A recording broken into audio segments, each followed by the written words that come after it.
Hey guys, welcome back. Please hit the like and subscribe buttons, and let's get straight into it. Am I the idiot for cutting off my best friend after he used my personal tragedy for his podcast? I, 28 male, have been best friends with Jake, 29 male, since high school. We've always shared everything with each other, including our most personal experiences. A few months ago, I went through a very traumatic event.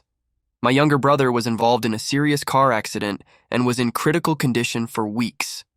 It was a harrowing time for my family and me, and naturally, I confided in Jake about my fears, pain, and the day-to-day struggles we were facing. Jake recently started a podcast about real-life stories and struggles, aiming to inspire and motivate his listeners. He's always been passionate about this project, and I've supported him, even appearing on a couple of episodes to talk about general topics like friendship and career challenges. However, I've always been a private person when it comes to family matters, and I made it clear to Jake that my brother's accident and its aftermath were not topics I was comfortable sharing with the public. I trusted Jake to respect this boundary.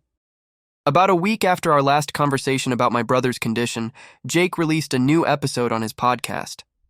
I didn't think much of it until I started receiving messages from mutual friends expressing their sympathy about my brother's accident. Confused, I decided to listen to the latest episode.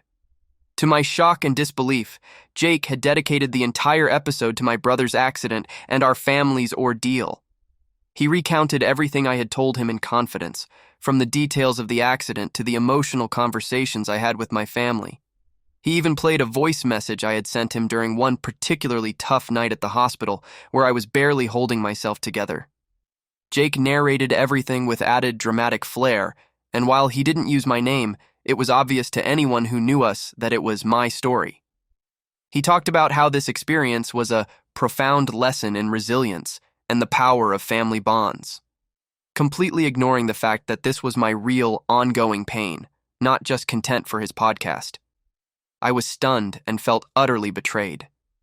Jake had taken one of the most difficult experiences of my life and turned it into entertainment for his audience without my consent. I immediately called him, demanding an explanation. Jake seemed taken aback by my anger. He defended himself, saying that he thought sharing my story would inspire others and that he had kept my identity anonymous. He claimed his intentions were good and that the episode was already getting a lot of positive feedback. I couldn't believe his justifications. I told him that he had violated my trust in the most unimaginable way and that I needed time to think about our friendship. I hung up, feeling a mix of anger, betrayal, and disbelief. In the days following the podcast episode's release, the situation escalated. Mutual friends and acquaintances were divided in their opinions. Some argued that Jake's intentions were good and that the story, albeit personal, was indeed inspiring. Others were appalled by his blatant disregard for my privacy and the sensitive nature of the situation. I received an outpouring of support from my family and close friends who understood the depth of the betrayal.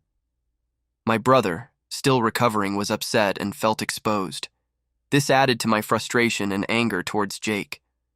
I decided to confront Jake in person to express how deeply his actions affected me and my family. During our meeting, he apologized profusely, admitting he hadn't fully considered the impact of his actions and how it would make me feel. He offered to take down the episode, but the damage was already done.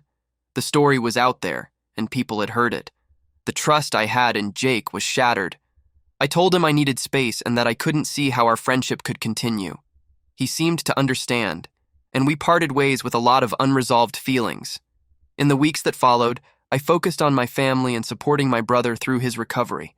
I also sought counseling to process my feelings of betrayal and to learn how to set firmer boundaries in the future. Jake did remove the episode and publicly apologized on his podcast, acknowledging that he had crossed a line. However, our friendship couldn't recover from this breach of trust. We drifted apart, and I learned a hard lesson about the importance of protecting personal boundaries, even with those closest to me. This experience also made me more cautious about what I share and with whom. It was a painful reminder that even the best intentions can lead to harm when someone's privacy and personal experiences are not respected. So, what do you guys think? Are they the idiot? Remember to leave your thoughts and opinions in the comments. See ya.